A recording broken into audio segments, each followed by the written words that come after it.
Hello, everyone. Welcome back to the show Tip to Tea. I'm your host, Angie E., where we talk about everything from motivational, inspirational, and of course, the tea. So tune in anytime on YouTube and Can to watch previous episodes. You don't want to miss it. Today, I have a very special show and a very special guest.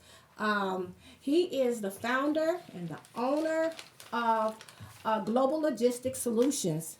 And he just so happened to be one of my favorite cousins, my first cousin, Mr. Aaron Taylor. I just want to tell you all a little bit more about Mr. Aaron Taylor. When we was little kids, he always had the most beautiful heart. I remember my children was young and we went and we lived with him and his family, my uncle and my aunt, and may they rest in peace. You don't mind me saying that, right? So beautiful. They was beautiful people, and they took me and my children in, and I thought that was the most beautiful thing ever, and I've never forgotten that. And sometimes it's just making me a little emotional when I even think about it, because people don't have to do that. Especially I had two small children, so rest in peace, uncle and aunt, and thank you all again for that. But I'm here to tell Aaron, thank you again for that. That was so. Bring back memories. Yes, it was so amazing, and I thank you again for that, for your heart, cousin. Thank you so much. So we're gonna go ahead because I'm in tears right now. So y'all have to excuse me. Y'all know how I am. You're tipping the tea with Angie E, but Angie E gets emotional sometimes, but it's in a great way. So we're going to talk and dive more into the show. We're going to interview him. So proud of you. You're doing so well with your business, and I really I couldn't help but to bring you on the show. And let's talk to the viewers about your evolving business. God is amazing. He's really good. So we're gonna go and, like I said, we're gonna dive more into it. I want to ask you first off. I want to introduce you again. This is Mr. Aaron Taylor. Everybody, this is one of my favorite first cousins, and I want to talk to him about his show, his business. You must be ready to have a show. I said a show. He's about to start getting the name and everything ready. But we want to introduce him again, once again, my cousin, Mr. Aaron Taylor. Thank you so much again for coming out to be a guest on the show. Thank you for having me. No problem. I want to ask you what inspired you. First of all, I want you to introduce your business and tell me what inspired you to do this. Well, I'm the owner and sole proprietor of Global Logistics Solution and also Illinois Intermodal Solutions. The inspiration came from I recently had gotten my CDL, so I started driving. And from a numbers standpoint, I seen how much money truckers made, and then I seen how much money owner operators made. So then my first goal was to become an owner operator, which was to own my own truck. So I started saving up my chips.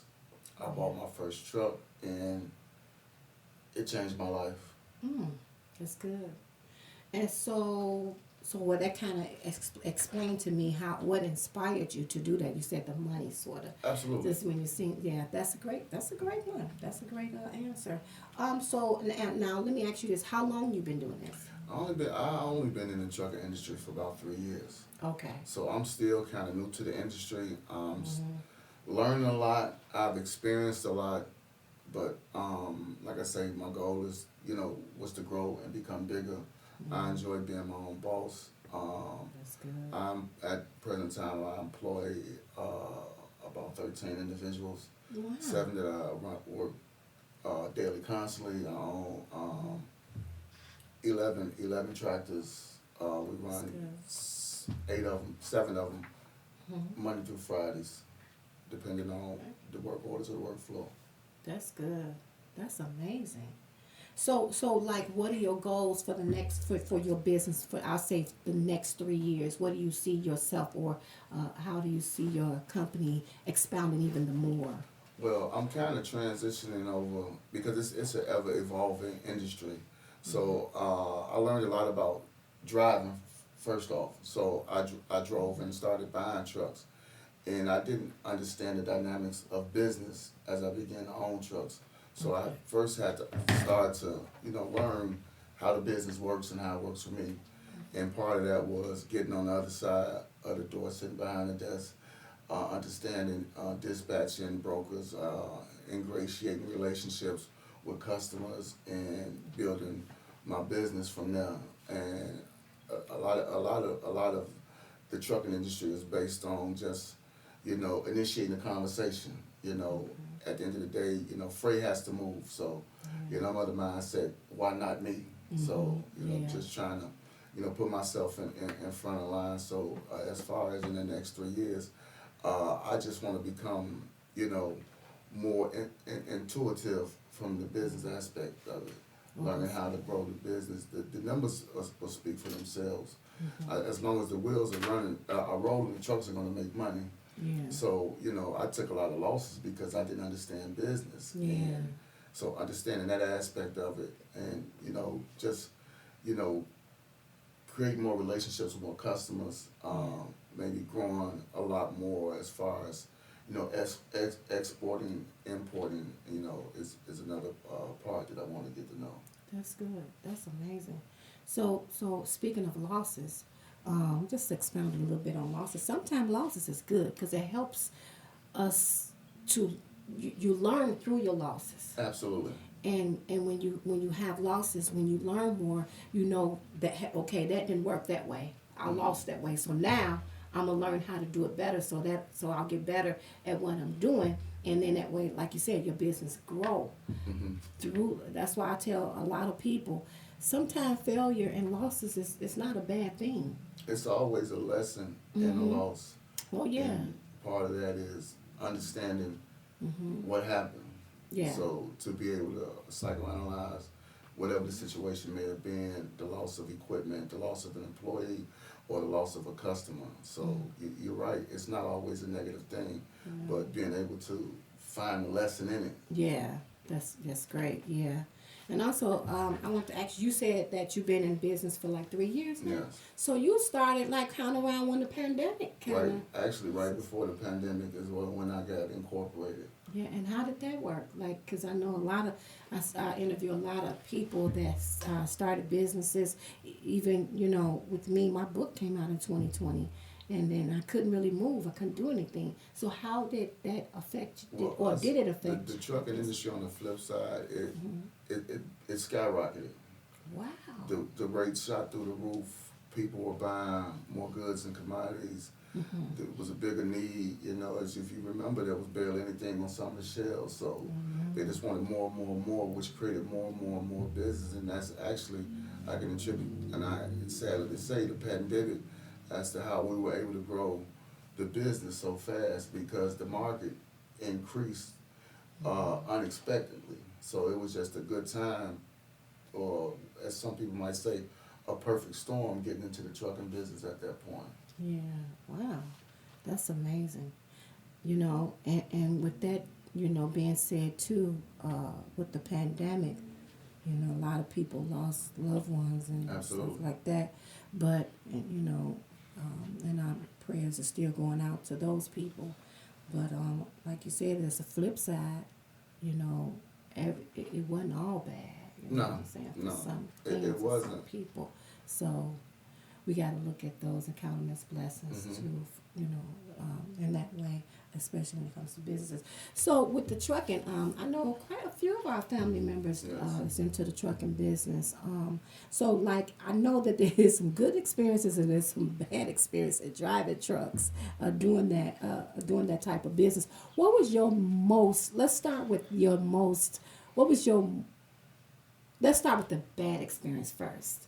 Oh, bad! I got a long list though. We might have to keep the tapes running forever. A driver blowing engine. Oof. You blow an engine, the truck is dead. So you're looking at a piece of equipment that you probably paid $30,000-$40,000 for, that's no longer operable. Wow. Was they on the road or was they in the state? I mean, luckily for me, we do a lot of local work. So when it happened, he was basically leaving the yard, so he wasn't far. Oh, that's But good. again, being a neophyte, young in the business, not knowing, not understanding, the necessity for quality training. And what we do in the trucking industry is what we call a pre-trip. It's basically inspecting the truck or the equipment before we go out on the road. And something as simple as spending 10 minutes checking your fluid levels would have prevented that from happening. Wow. Wow. Oh, wow. Okay. Any more? You said Oh you yeah, had a like I list. said, I got a long list. I had to drive a roller truck a couple months ago. I had just bought the truck. I don't even think it was 6 months old. Just driving too fast. He was driving too fast, rolled over on the ramp, the off ramp on 80 and 55. And not only was it a loss of the equipment, so you was looking at a minimum of a ticket of about between 25 and 35,000 just to have the records come out and flip it back over, put it on the flatbed, so that tow tickets end up, I think it was like 34,000 just for the tow ticket alone. Wow.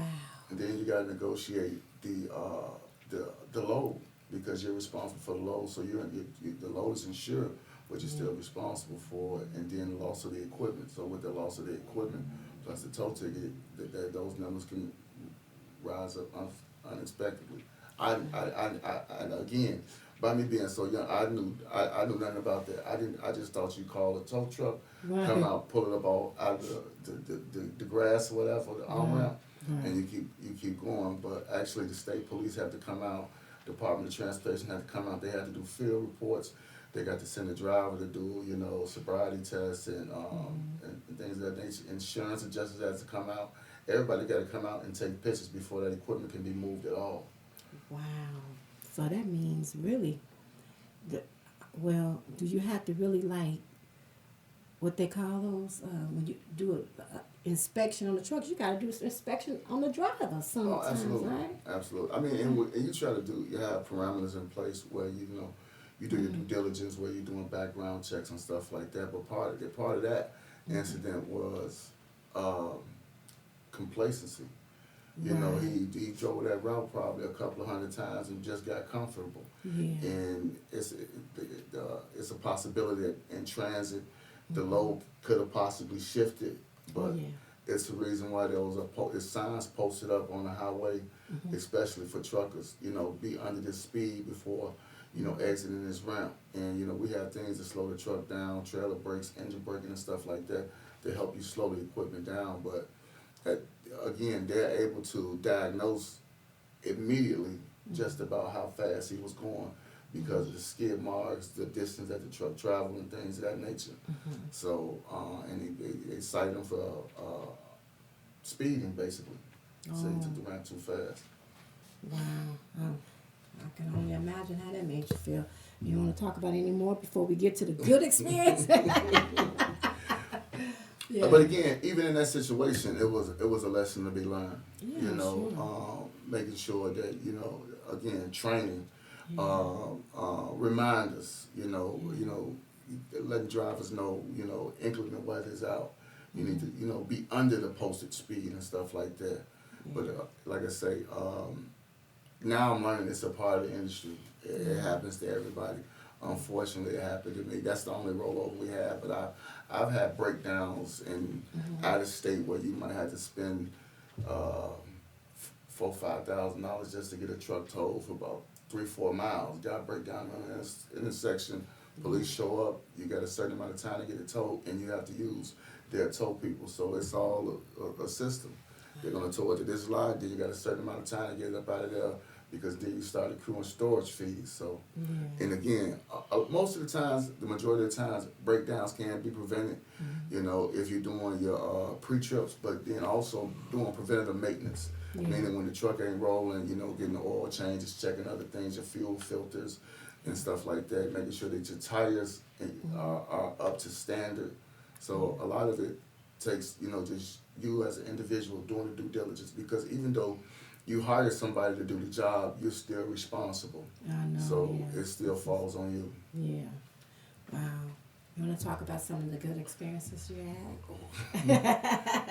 well, the good experiences in trucking is, like I said, it changed my life. And if you just look at from a number standpoint, and this is 2022, in 2018, I was door dashing and going to a blood clinic to get blood.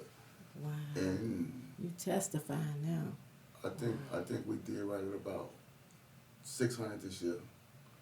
So we went from basically living hand to mouth to 6 figures in 3 years. And I mean, I spent a lot of time in prisons and in jails and stuff like that. So I mean, you're looking at an industry that, you know, gave me the opportunity to make more money than doctors make at times. Come on now.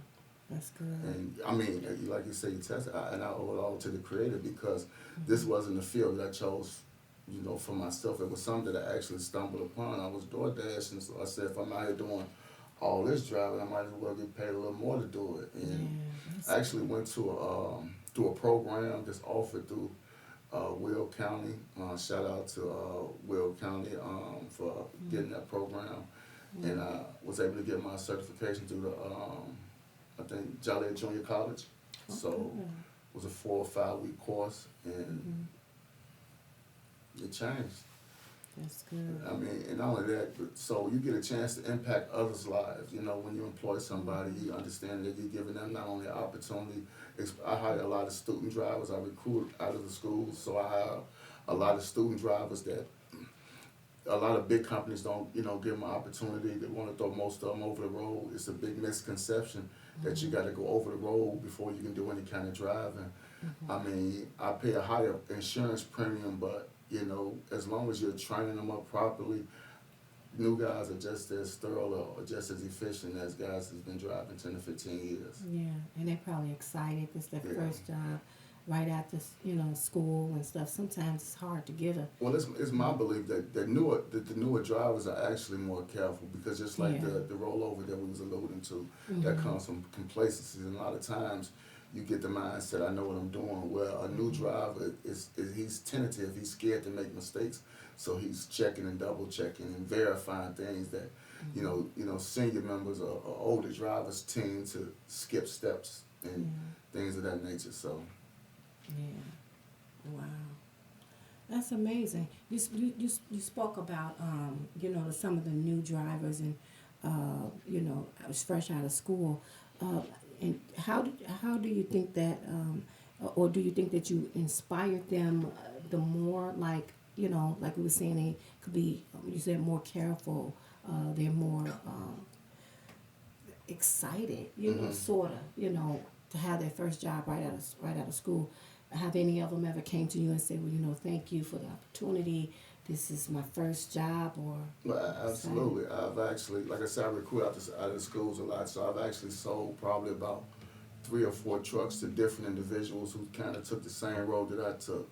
So, you know, they do due diligence, and, you know, I always try to pay it forward. So, you know, a lot of times people feel like it's, you know, a breakup, but I just feel like you're just moving up, because you can always find another driver. So I don't feel like, you know, we're in a marriage or you're indebted to stay with me or something like that. But, you know, we kind of work as a team. So, you know, just like in sports, you know, guys get traded or, you know, go off and do something else. So.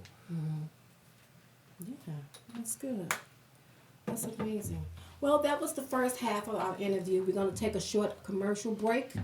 This is Tip to Tea with Angie E. And stay tuned. And also, I want to give a shout out to Dream Bear Productions. Thank you so much for my producers and my editor for today. I appreciate your help and your diligence to the show. So stay tuned.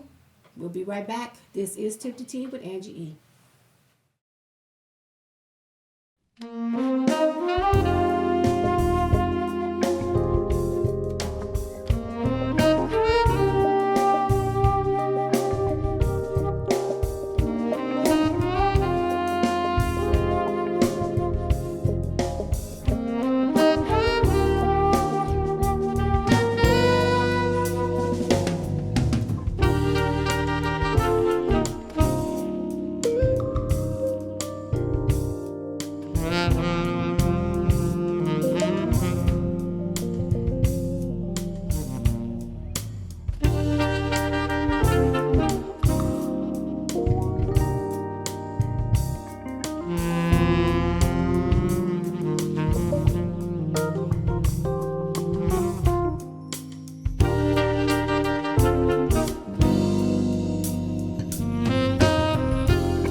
everyone. We're back from the commercial break.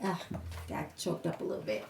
For those of you that just tuned in, this is Tip to Tea with Angie E. I'm interviewing today my first cousin, Mr. Aaron Taylor. I'm sorry, not the co-founder, but he is the founder and the owner of Global Logistics Solutions Trucking, right? Mm-hmm. And we just did a fabulous, beautiful interview for the first half. So if those of you who missed the first half, you can go to my YouTube channel, type in my name, Angela Eskridge, and watch the rest of the footage. And also, please press the like button and also subscribe to my channel, please. All right, we're going to get back into the second half, and we're going to be talking more about like inspiration, dedication, and everything, all that kind of good stuff. So, cousin, we're going to talk more about inspirational. When we talk more about, because this is an inspirational, motivational show, say, how would you inspire or motivate the viewers out there that's looking to get into the trucking? Because I'm sure it's a very popular business right now. A lot of people wants to get started, but don't have the resource, the means, or anything. Is that something that you want to share with the viewers out there, and how to motivate them? Well, from my experience, now is the perfect time to not only get into trucking, but to start any kind of business. Yeah. And part of starting a business is first overcoming your own personal fears of failure, because you have a lot of naysayers that might not believe or might not see your vision. So if you want to pertain to trucking, it's the perfect time to get into trucking. The rates are high. The industry is growing. It's literally over 250,000 trucking jobs available in America every single day. So the platforms are there. School-wise, there's not a lot of industries that you can crack into with basically, training 4 to 6 weeks and have a solid career moving forward. And as far as, inspiration-wise, I mean, again, just, seeking your own dreams, I pray to our, Lord Jesus Christ, who I know who's given me the wisdom, knowledge, and understanding to do the things that I do.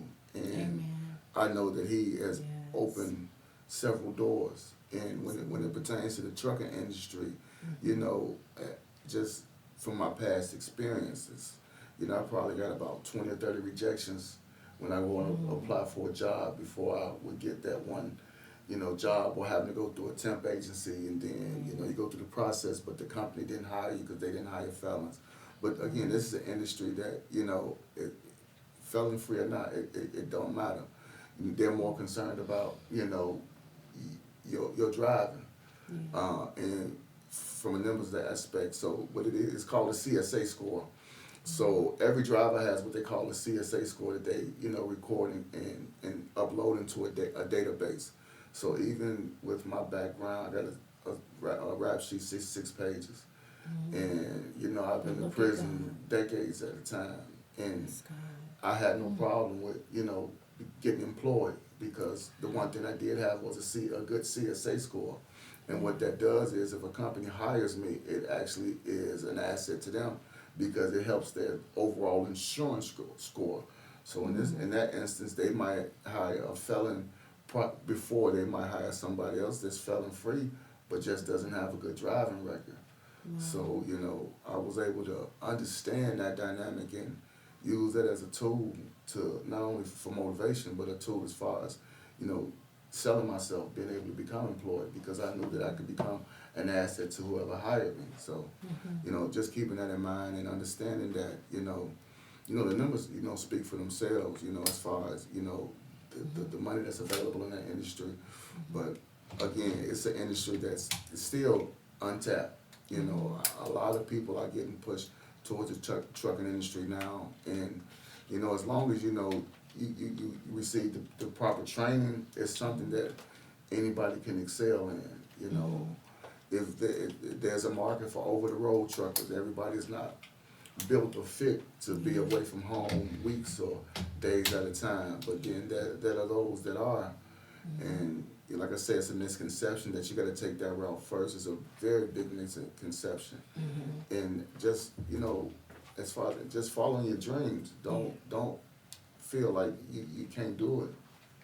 Man, that's great. That's a very great inspirational gesture for all you viewers out there. There is hope in God. I mean, you just heard him say that God has been truly amazing in his life, and how he's changed and turned his life around. That's amazing. God is when we know that there is a God. Okay? Absolutely. And with that, that's amazing. Your story, we call it testimony. No, because how could you have a testimony without a test? That's true. And it seemed like from what you were saying, you have been through a lot of your seasons of being tested. You know how they say we can be tried and tested, and but you came by God brought you out on the other side, which is amazing, and which will give some hopefully your viewers out there that's watching that have lost hope or feel like you're not worthy. Hearing his testimony, I'm hoping that it inspired or motivated you guys that there is still hope, and you are worthy. And great, because God He is a good God, and He can turn things around. So that's a great, like I said, that's an amazing testimony, Wow. and it can give someone hope again, because you got some people now, especially now, we are living in very extreme times Yes. now. I was reading and doing a study on suicide. They said the suicide rate is at an all-time high just within the year of 2021 and 2022. So many people have either committed suicide or attempted. Wow. And it is That's because, disturbing. yes, it really is, because they're feeling hopeless, unworthy, jobless, lost of a job, or lost of a lover. And it's just so amazing that you came out on the show today and told your, like I said, I say testimony. You may say your story or your journey or whatever. And it's to give, when it looked like that, when there was no hope, God stepped right in the nick of time and gave you that hope and turned your whole life around. That is a remarkable story. I really appreciate that. They say, and I've heard it, many people say it before, when God has something for you, God has it for you. And That's right. I never had a plan. It's not like I woke up and I said I had a plan, I'm finna get my CDL license, and then I'm gonna buy this truck, and then I'm gonna start this business, and then I'm gonna buy this house, then I'm gonna buy this car, and then I'm gonna buy this truck. That wasn't my plan. Wow. My plan was just hoping that I didn't fall back into the system again. Man. So, and that's motivation alone. You sit in those dark places, and they can diminish your hope. You start, having a sense of worthlessness, or a sense of, you're not worthy, or you're not equal, and things of that nature. But, the devil is a lie, and sometimes you just have to, look at the, the bigger picture. And the things that had went wrong in my life, I just attribute them to God allowed those to happen for a reason.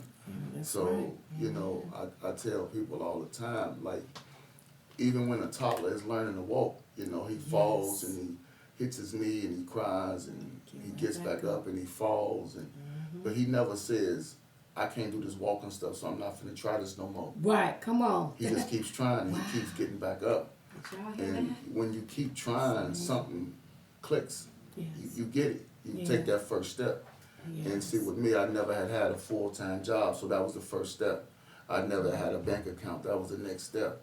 I had never understand how to establish a foundation, being a parent. And as I'm starting to take these baby steps, life in real time started to happen. And as I began to understand, I just felt like I couldn't fail. I seen the miracle happen. God Right saved my before. life. So it's almost like a sense of fearlessness. So when I began to get into the business of trucking, I went full-fledged there at first. I just felt like anything that I did or anything that I wanted, I could succeed because I had failed so many times. I didn't think that if I didn't succeed, it was going to be a bad thing anyway. Wow. I just try something else. Yeah. Do you wake up sometimes and be like, wow, this is really happening for me? Like, because like you said, it wasn't like you went to sleep and just woke up and planned this out and said, okay, I'm going to go to school for my CDL and I'm going to do this. I'm going to get a car. I'm going to get a house. You did not even have those thoughts. So you know that it had to have been God to give you those Absolutely. thoughts. And then you know when you know it's God is when you succeed at it. Because when God gives you something, it seems like it's so laid out. Yep. And it's going to be success behind it. Mm-hmm. And a lot of times, it don't even be your plan. You know what I'm saying? It's always in God's plan. And you Yeah. see how He'll work that out? Absolutely. It's like, man, you got people that's been planning a lifetime goal for a lifetime and never succeed. But then you got people that God has set in place, or I'll say that God has gave insight out of nowhere, and say, listen, I want you to do this, that, and the other, and then once you make that one step, He'll take the others. Absolutely. That's amazing, and that's what it seemed like happened in your case. It's like God gave you He gave you the vision. Like and I don't mean to go biblical, but this is a motivational and inspirational show. In case you guys did not know that, this is what Tip to Tea is about. Motivational and inspirational, and we're talking about inspiration right now. What I was getting ready to say is, like, when God give you, like the Word of God says, write the vision and make it plain unto the tables, to the Lord. I'm not quoting it all extremely right like it says, but I do know that there's a scripture in the Word that says, write the vision. It's talking about writing the vision and making it plain. And it was like, your vision, God gave you the vision. You stepped out on faith, and He took it the rest of the way. Absolutely. Because me and my friend, we was talking this morning. She's like a prayer partner of mine. We talk a lot. And we was talking about some of the things that was in the Word. And she gave me a little quiz question. She said, Angela, what is one of the things that move God the most? The one important thing that move God the most. You know what that is? Faith. Faith. That's why He say, walk by faith and not by what? Sight. You can't see it, right? That's true. But your faith is taking you along the way. Mm-hmm. And that was amazing. Man, your story, your journey was amazing. And it was a truly blessing to hear how God has moved in your life. You probably didn't really, I know you did, but you it's unbelievable almost, but that's how He works. Well, sometimes you're in a situation where I won't say like you feel like all hope is lost. I mean, you kind of know my story. I was in the near death. I almost died before they rushed me off and almost, took my life and wanted to sit me in prison for the rest of my life. So when you overcome them obstacles and, I seen the miracle happen. So when you feel like, okay, they said that you weren't going to walk again, but you walk, they said that, well, you'll never beat these cases and, you're set free. So when you see God's work in progress, even though my faith was tested, it was tested when, you're going to trial and, well, if I lose, I'm not going to never go home, I'm not going to never see my kids or whatever. So your faith is going to be tried right then and there. But then when the miracle happened, you understand the dynamics of how God works. So then when you're on the flip side, and these are small issues, Well, the worst thing that can happen is I don't get the job, or like a truck rolled over or something like that. That don't really test my faith because I feel like I'm cheating death anyway. So when those things happen, you just take it on the chin and you smile, because I just feel like, if this was God's plan, then I'm allowing it to manifest. So when getting it back to the trucking aspect, when I bought my first truck, I told myself I wanted to have 10 trucks. I just needed to learn the business. because I believed that God had gave me something I didn't think I was gonna get anyway. So why stop at one? That's right. I said, well, I want 10 trucks. So we achieved that goal. So now, we set the bar even higher. And it's like, well, God, if you can do this, why stop here? Yes. So sometimes, I can't say it's like waving the magic wand, but your faith begins to believe. It tricks your mind to believe that Yes, come on. anything is possible. Man, you talking now, boy. Woo! That's amazing. That's the truth. That is the I only truth. speak the Yes, that is, man. That's lined up with the word too. They say with man, things are impossible. With God, all things are possible. All things are possible. Yeah. That's a true statement. It is. That is, and I've known it to be true as well, cousin, too, because I'm telling you, when your faith is tested and tried, it ain't no joke. It's not a good feeling at all. It's not. I can imagine, we gonna go biblical on this one, how Peter felt when he walked that water. God told him, don't look down, His faith almost got him there. You look down a little bit, but that's okay, Peter. That's all right. You had the courage to call somebody. And you sometimes when you're walking out on faith, you do have to have courage. You know what? Funny story, Angela. So after I had beat the case in Michigan, I had cases in 3 different states. So after I beat the case in Michigan, I came here where my background was at. And I was fighting the case, and they was like, well, the sentence carries 6 to 30 years. So you can get up to 30. So with my background, it was going to always be on the high end. So Jesus. I had prayed, and this is how the devil would try to trick you. After I had prayed, I went out there and told my attorney, just go and get me something where I can just, when I come home, I can still walk and talk and ambulate and stuff like that. Right. And the attorney, she argued with me because she's like, and it's crazy.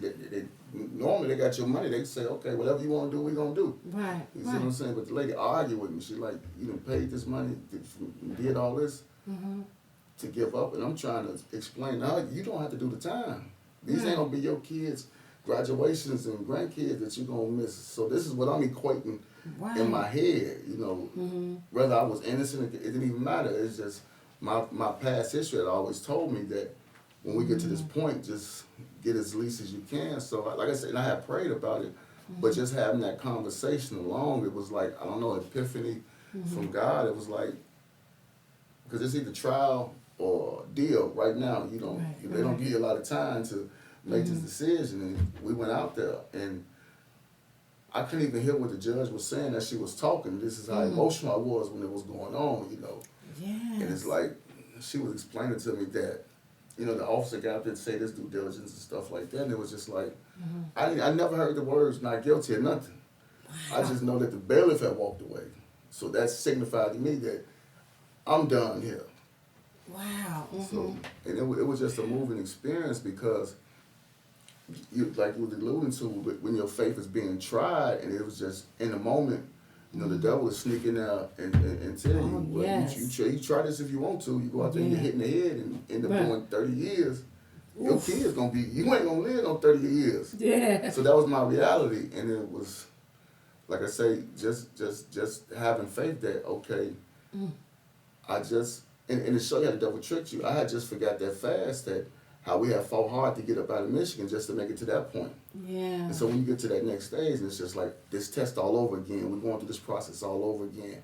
Can we win? Can we get up out of here? Do we got enough perseverance to go another round? And something just like you get weary, just like Peter may have. Yes, you do. But he believed, and and like I tell people every day, the Bible been the same for 2,000 years. So. I can't pray and hope that it's real. I need it to be real because I'd rather, find out in another world that it wasn't than take the chance. So, that was my faith in, experiencing, like, not knowing what would happen in the end. Some people may deal with terminal illnesses and stuff like that. Come on now. And, you battle with, sometimes you pray and ask God for something.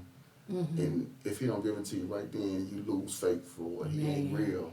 Yes. And you just got to keep praying, because maybe he's not going to give it to you right then and there. Yeah. Because, I'm a firm believer that if God had opened the doors for me 20 years ago, where I'm able to make the money that I make now, I would be sitting here today, because I was destructive. My mind wasn't prepared to live a life like this. So, and they say success will destroy you, because, you will seek out other things to get in front of God.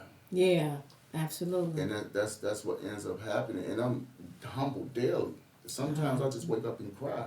Yeah. I never even envisioned owning a home. I wasn't, my history, I've been in prison, jail cells, and apartments all my life. So I didn't think, okay, I'm gonna own a home, or or walk in the bank and the president calls you by your first name and takes you to his office and stuff like that. So that's my reality. My God. Man, I got chill bumps because I feel God in here right now. I'm just, that's just me. And I don't care who knows that, because I know what he did for me, how he brought me through. Amen. And just listening to your testimony and how he brought you through, it just, man, to be honest with you, it just increased my faith more. Wow. Just hearing that, your story, it just increased my faith more. That's our story. You're part of my story too. Yeah. Well, the word of God does say iron sharpens iron, and Sure, man, sharpen another man. yes. And so that just, to me, I felt your pain in that time. Like, I wasn't there, but when you're in God, you try the Spirit, as the word say, by the Spirit, and you'll know if it's a God. It's like I wasn't there in the natural, but spiritually I was. And just to hear how God, he moves strategic for you. That is amazing. He moved right before your very eyes. Even when the devil was telling you right then and there, there's no hope. You're going to go ahead and do these years. And he had already put it in your mind. So, but God was saying, my son, you just prayed. So I got to move for you. That was your faith. Man. And I was just talking with the same friend this morning I was talking to. We was just talking about that. She was saying how she was facing some trials. And she was saying, Angie, when I got the phone call, her first instinct, she broke down. It was bad news. But like she was telling me, we shared this, the Bible says, first natural, then spiritual. When you get some bad news, we human. We're going to step in the natural and be distraught, or whatever our emotion is that take over in that moment. Yeah, we're going to get distraught or whatever. That's natural. But then you wait a while and you think about it. Okay, wait a minute. There is a God. And I'm connected to him. Yes. So let me go ahead and start my, whatever I need to do to get connected or get into tune with my God and start praying. And then that's when you start, okay, I know this ain't as bad as as it looks or whatever. And you begin to pray, and then things begin to happen. God began to move heaven and shake heaven for you on your behalf. Come on, somebody. And that's exactly what it seemed like he did for you. And that's like I said, if this don't inspire anybody, I'm telling you, his story, I'm emotional. I got chill bumps just knowing and seeing how God has moved in his life, and it increased my faith. So if you out there, if you're facing any trials, any tribulations, any bad situations out there, know and trust your God, and know that he can move. He can move in a not just 2.5 seconds, in a point of a second on your behalf. So don't give up. Don't give up hope. Don't feel like you're worthless. Don't feel that way, because that's the trick of the enemy. And that's how the devil wants you to think. Just like he was saying, my cousin was saying, right at that moment, he had already prayed, but the devil snuck in just that fast and told him, okay, well, in other words, sort of, it's hopeless. But God stepped in right at the nick of time and turned that whole situation around. Wow. You got me in tears. Oh my God. No, that's real. God is real, y'all. I'm telling you, He is real.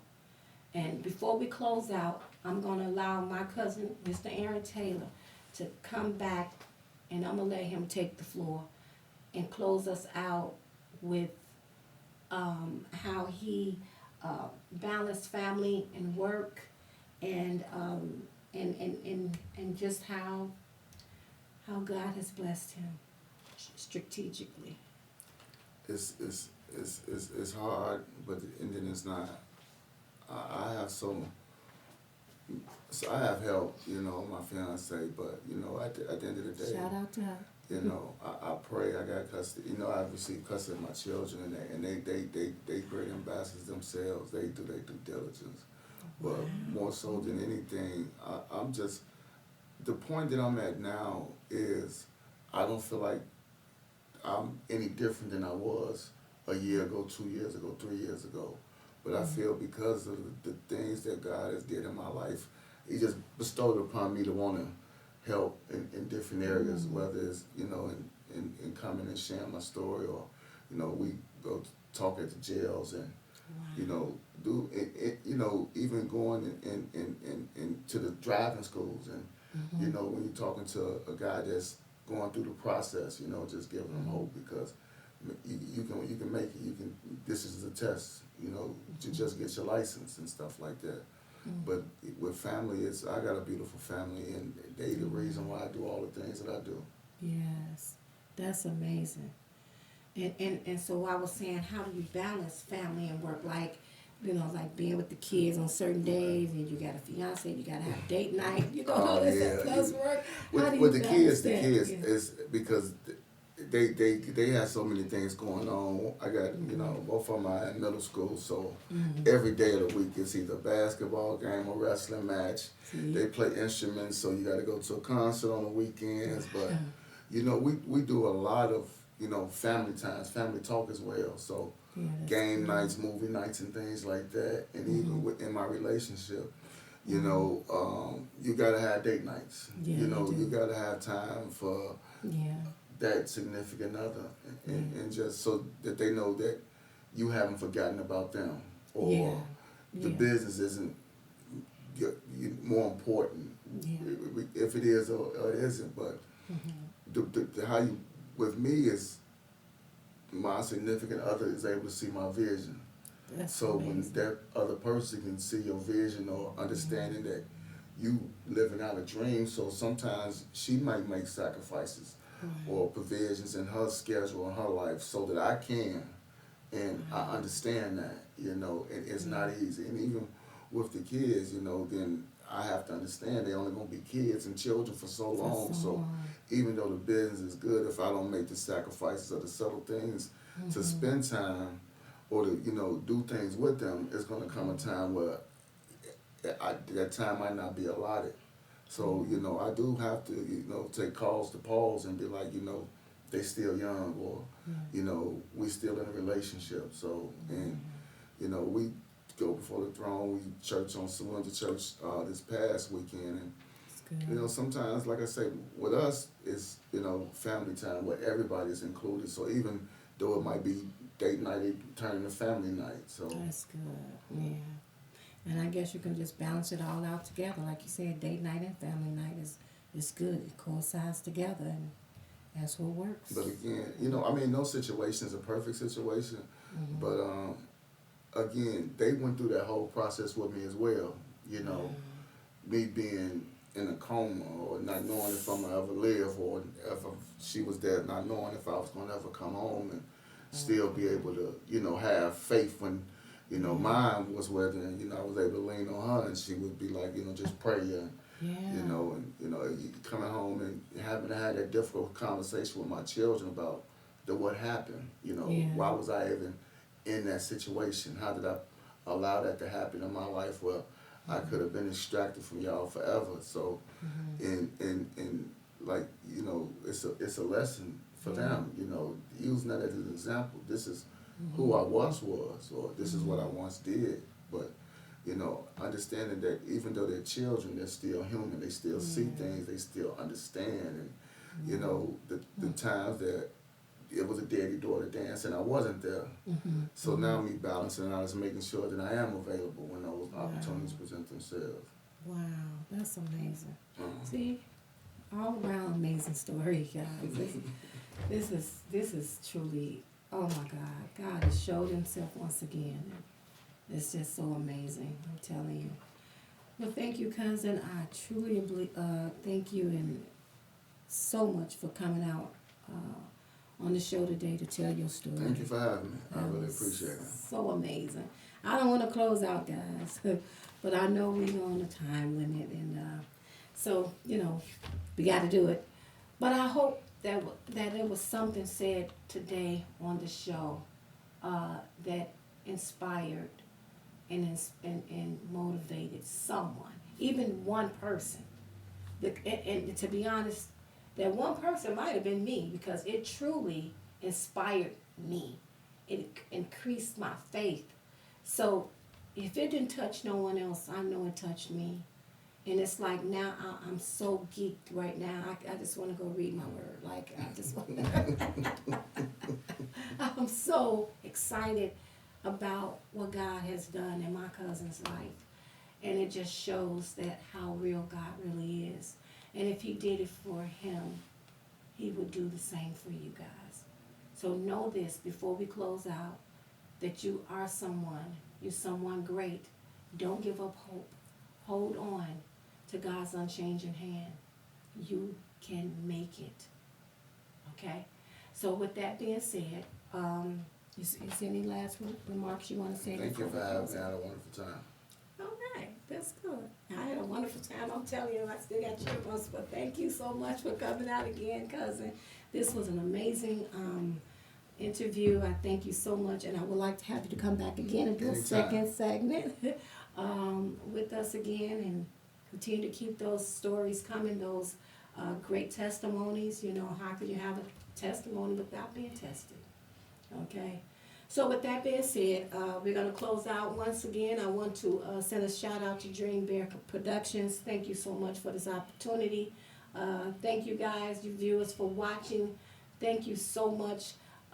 You can catch the rest of this footage on my YouTube channel and on CAN TV.